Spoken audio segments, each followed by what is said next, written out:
Chers amis, chers fidèles, bonjour.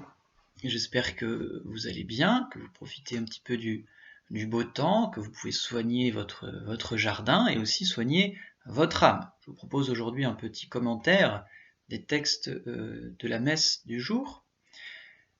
Je ne dirai pas grand-chose sur le texte de la sagesse qui nous est proposé en première lecture, le livre de la sagesse, un très beau texte qui est impressionnant par sa proximité avec l'évangile.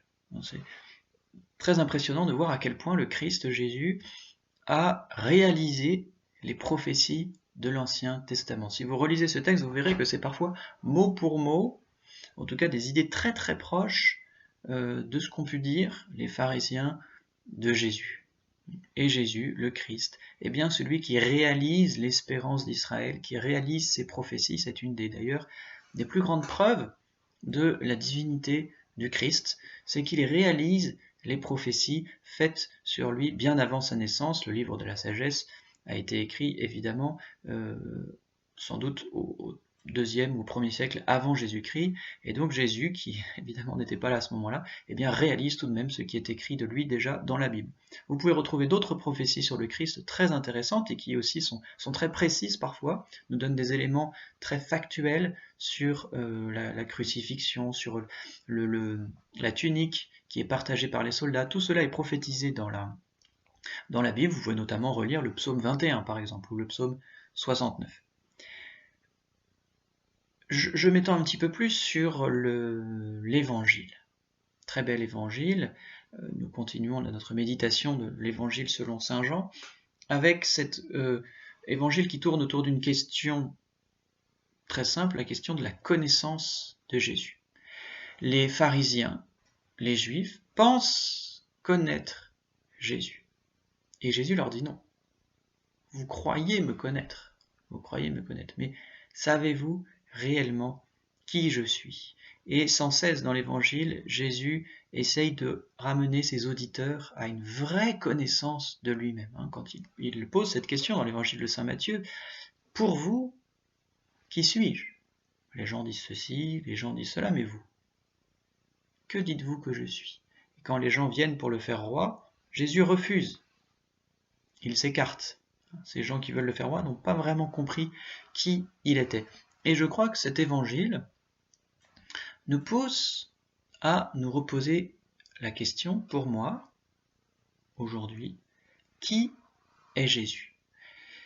Cela doit nous inviter à mieux connaître le Christ, pour entrer vraiment en contact avec lui, non pas les idées que nous avons reçues, les idées que nous nous faisons, mais une connaissance réelle et intime du Christ Jésus, notre Seigneur. Alors comment pouvons-nous réellement connaître Jésus? Eh bien, il y a évidemment plusieurs voies, je ne pourrais pas toutes les citer. Une des premières connaissances que nous pouvons avoir de Jésus, évidemment, c'est la Sainte Écriture, la parole de Dieu. Et peut-être pendant cette période un petit peu spéciale où nous avons un peu plus de temps, essayons de lire en particulier les évangiles, la parole de Dieu. Non pas une lecture livresque, mais une lecture priante, ce qu'on appelle la lectio divina, qui consiste à lire l'évangile, à s'en imprégner, à savourer les paroles de Jésus, pour que le texte résonne en nous, et qu'ainsi nous augmentions notre connaissance de Jésus. Et donc c'est vraiment je pense qu'on a le temps de lire les évangiles les uns après les autres de manière suivie, non pas un petit bout par-ci, un petit bout par-là, mais de manière suivie. L'évangile de saint Matthieu, l'évangile de saint Marc, l'évangile de saint Luc, et puis l'évangile de saint Jean, les uns à la suite des autres, de manière suivie, et je crois que cela nous fera vraiment progresser dans notre connaissance de Jésus. Une autre connaissance, une autre manière que nous avons de connaître le Christ davantage, eh bien c'est aussi de prendre notre catéchisme, de relire le catéchisme de l'Église catholique, le compendium du catéchisme de l'Église catholique, etc. Il y a beaucoup de très bons catéchismes, pour avoir aussi des connaissances, pour nourrir notre intelligence. La lecture de la parole de Dieu nourrit notre intelligence, elle nourrit aussi notre cœur et notre âme. Le catéchisme nourrit surtout notre intelligence. C'était important, très important, de nourrir son intelligence. Nous connaissons beaucoup de choses sur beaucoup de domaines. Il est aussi important que notre connaissance du Christ progresse aussi de manière intellectuelle, ce qui nous permettra de mieux rentrer aussi en contact avec lui.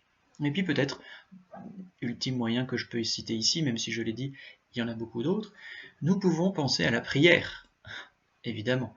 Dans la prière, nous rentrons en contact avec une personne. Prier, c'est parler à Dieu, avec une personne réelle, bien vivante. Et nous pouvons, Sainte Thérèse d'Avila recommande que nos prières passent par Jésus, puisque Jésus est le médiateur entre Dieu et les hommes, étant lui-même Dieu et homme, il est le parfait médiateur entre l'homme et Dieu. Et donc nous devons passer par Jésus. Toutes nos prières doivent se tourner par Jésus, vers Jésus. Et d'ailleurs, c'est bien ce que fait l'Église dans sa liturgie, quand elle termine toutes ses oraisons liturgiques par ces quelques mots, par Jésus-Christ notre Seigneur.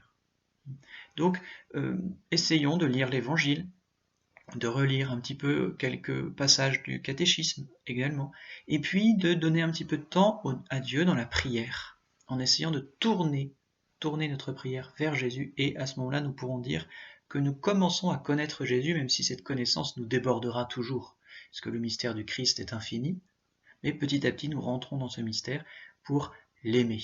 La fin de la connaissance, le but de la connaissance, c'est l'amour. On connaît, pourquoi on connaît? Pour aimer. Sans connaissance, on ne peut pas aimer. On ne peut pas aimer quelqu'un que l'on ne connaît pas. Alors profitons de ce temps pour mieux connaître Jésus, afin de mieux l'aimer. Amen. À bientôt.